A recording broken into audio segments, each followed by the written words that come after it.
Pessoal, tudo bem? Meu nome é Guilherme Castro, sou coaching para concursos públicos e para o exame de ordem, a OAB.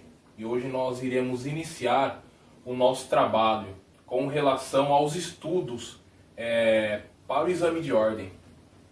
Hoje eu trouxe para vocês o que é considerado o calcanhar de Aquiles de vários candidatos do exame de ordem, que seria a dosimetria da pena. Não só para os candidatos de exame de ordem, mas também para muitos advogados e que têm dificuldades para fazer a dosimetria da pena, certo? Então eu irei iniciar com um breve relato. A dosimetria da pena, inicialmente, ela é calcada no sistema trifásico. O que seria esse sistema trifásico, certo? E esse sistema trifásico, ele está elencado no artigo 68 do Código Penal. O que diz o artigo 68 do Código Penal? A pena base será fixada atendendo ao seu critério do artigo 59 desse Código. Em seguida serão consideradas as circunstâncias atenuantes e agravantes e, por último, as causas de diminuição e de aumento de pena. Para iniciarmos a dosimetria da pena, eu vou colocar aqui como exemplo um crime hipotético que tenha uma pena base de 5 a 15 anos, certo? Então, fulano cometeu tal crime e hoje ele vai ser sentenciado pelo juiz. Então, iniciaremos a dosimetria da pena pelo artigo 59 do Código Penal. E o que diz o artigo 59 do Código Penal? Ele relata o seguinte: o juiz atendendo à culpabilidade, aos antecedentes, à conduta social, à personalidade do agente, aos motivos, às circunstâncias e consequências do crime, bem como ao comportamento da vítima, estabelecerá conforme seja necessário e suficiente para a reprovação e prevenção do crime. Aí ele vai iniciar a dosimetria da pena, certo? Primeiramente, a culpabilidade, ela vai ser dosada na culpabilidade do crime do agente, de como ele cometeu aquele crime. O juiz vai sopesar aí até qual é o limite da culpabilidade do agente. Segundo, os antecedentes. Aí está uma grande discussão na doutrina e na jurisprudência.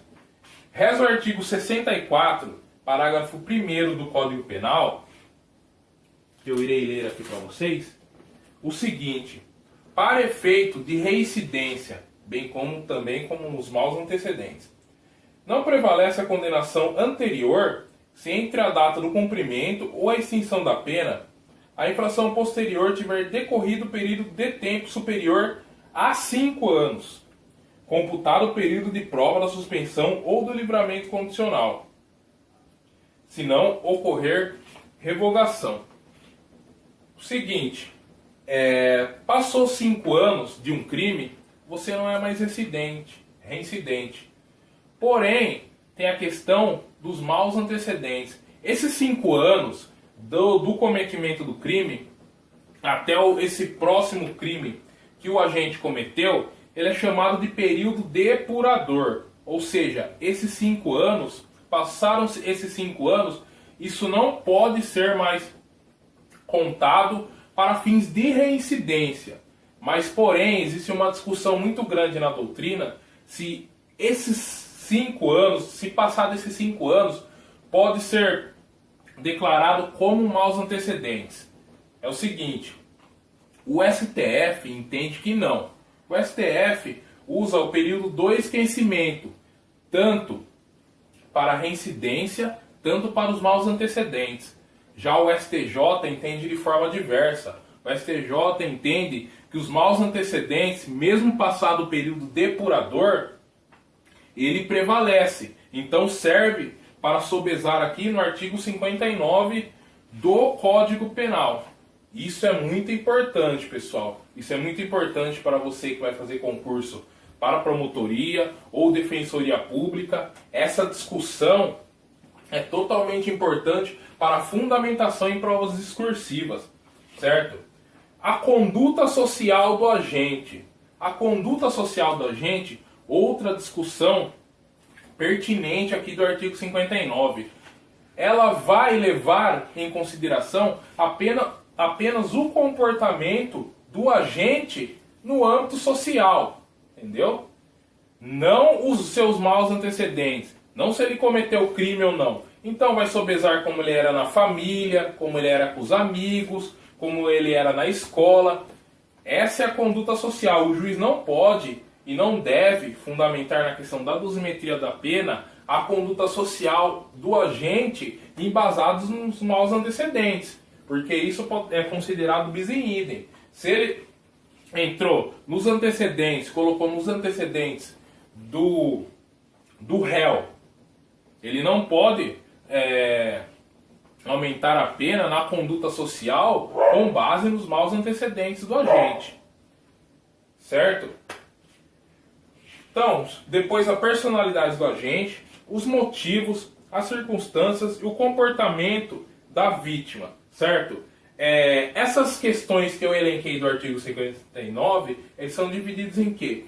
Em circunstâncias objetivas e circunstâncias subjetivas. Certo? Seguinte, após fixar a pena no artigo 59 do Código Penal, a doutrina entende que cada circunstância dessas que eu elenquei aqui aumenta a pena em 1/8, certo? Porque são 8 circunstâncias que tem no artigo 59. Passaremos aqui para a segunda fase da dosimetria.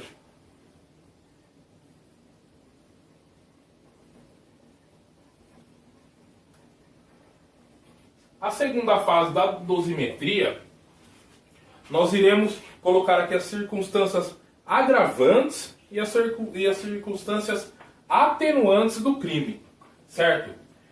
Essas atenuantes e essas agravantes, elas estão contidas apenas na parte geral do Código Penal, certo? As agravantes estão contidas no artigo 61 e 62 do Código Penal, e as atenuantes no artigo 65 e 66.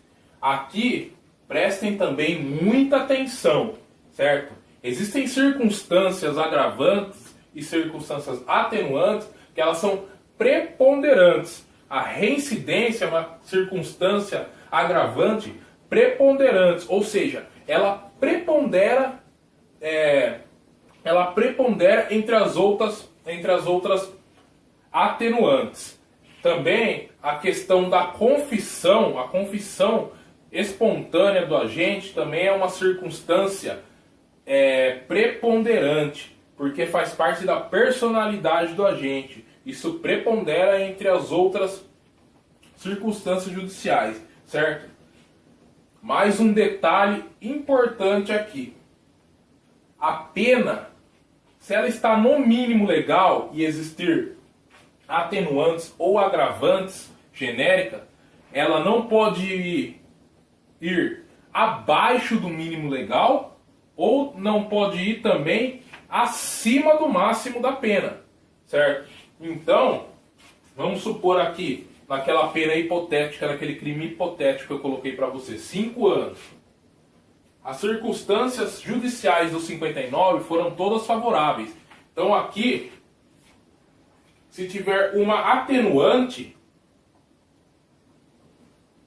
a pena não vai aquém do mínimo legal, certo? Ela não pode ir aquém do mínimo legal. Existe também súmula do STJ versando sobre isso. Transpassado a segunda fase, iremos para a terceira fase da dosimetria da pena. São as causas de aumento e diminuição de pena. Essas causas de aumento e diminuição da pena estão ali tanto na parte geral do Código Penal, tanto na parte especial do Código Penal. Por exemplo, roubo majorado, certo? A diminuição de pena na questão da tentativa também é uma diminuição de pena. Detalhe importantíssimo. Aqui na terceira fase, as causas de diminuição de pena e as causas de aumento de pena, elas podem ir aquém do mínimo legal, bem como aquém do máximo, entendeu? Essas penas, elas podem ir aquém do mínimo legal, certo? Após o juiz transpassar as 3 fases da dosimetria da pena, ele irá para o 33 do Código Penal. O que diz o 33? Sobre a fixação do regime inicial.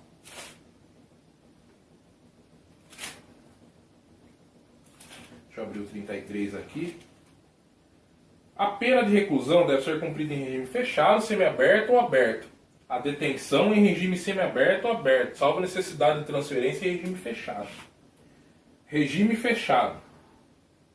O condenado a pena superior a 8 anos deverá começar a cumpri-la em regime fechado. O condenado não reincidente, cuja pena seja superior a 4 anos e não exceda a 8 anos, poderá desde o princípio cumpri-la em regime semiaberto. O condenado não reincidente, cuja pena seja igual ou inferior a 4 anos, poderá desde o início cumpri-la em regime aberto. E o juiz pode ou não pode fixar um regime mais gravoso do que essas contidas aqui? Por exemplo, o agente pegou 4 anos de reclusão, 3 anos de reclusão. Pode o juiz fixar o semiaberto? Pode o juiz fixar o aberto? Ele vai